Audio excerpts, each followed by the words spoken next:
Hey boys and girls, here we are doing a little camping this week. Okay, if we were inside our classroom, we'd be having our little campground set up inside the classroom in the dramatic play area. So this week we're either going to be outside or on my front porch, or depending on the weather, we may go inside with it. But you can set your campsite up anywhere too. It doesn't have to be outside. But I wanted to start off by reading you a book. We love our Pete the Cat books. And this is called Pete the Cat Goes Camping. And it's written by James Dean. All right, there he is. He's all ready. And there's his tent. Let's see what happens with Pete the Cat when he goes camping. Pete is excited to go camping. This is his first time. Don't forget your sleeping bag, says Dad. Or your hiking boots, Mom says. The campsite is deep in the woods. Mom and Dad set up the tent. Pete and Bob help collect sticks so they can make a fire later.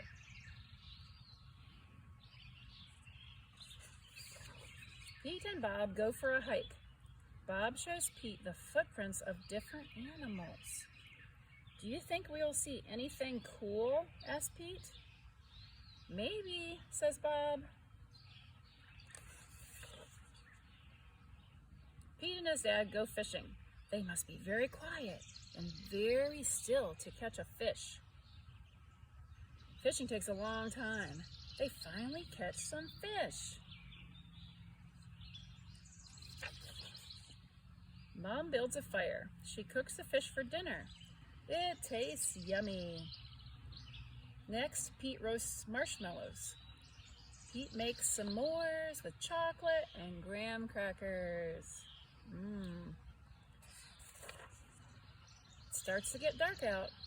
Bob tells Pete a story about a scary, hairy giant. The giant lives in the woods. His name is Bigfoot. Uh-oh. Pete's like, do you think Bigfoot lives here? No one has ever seen Bigfoot, says Bob. Don't let Bob scare you, says Dad. Bigfoot is not real, Mom says. Pete sighs with relief. But if he is real, I bet he's friendly, says Dad, and likes s'mores too. That's not scary, thinks Pete. Maybe he wants a s'more. So Pete leaves one for his hairy friend. Soon it's time for bed. Lights out, boys, Dad says. Bob and Pete share a tent. Pete gets into his sleeping bag. It is cozy, but he cannot sleep. The woods seem extra dark, and all the sounds seem extra loud at night. Pete hears a weird swishing sound. What is that? He asks Bob. That's just the wind, says Bob. Pete hears an odd chirping noise. What is that? He asks out loud. Those are just the crickets. Pete hears a strange hooting sound. What is that, he wonders? It's just an owl. Pete thinks of his friend Owl. Pete hears a loud snapping sound. Crack! What is that, he wonders. But Bob is already fast asleep.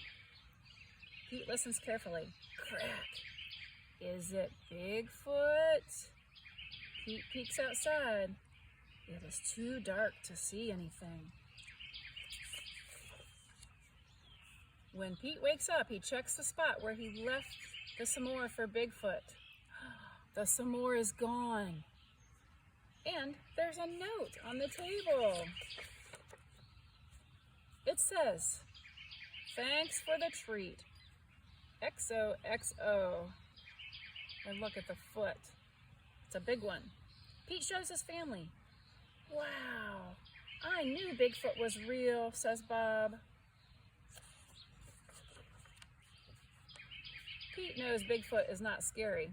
Just because he looks different does not mean he is scary. And he even likes s'mores too. The end. Ooh, I see some eyes peeking out of that bush. Wonder what that is. Good book, boys and girls. I love how when it's time to go to sleep and they're getting ready to go to bed, I love how Pete's dad puts the fire out with water. That's a safe thing to do. All right, I got my little fire going here. And those s'mores made me pretty hungry. Let's see. Let's see if we can toast one. I'll toast one for me and one for you. Get them nice and toasty brown. All right. Boys and girls, we're going to have fun this week. I hope you join me later for our lesson.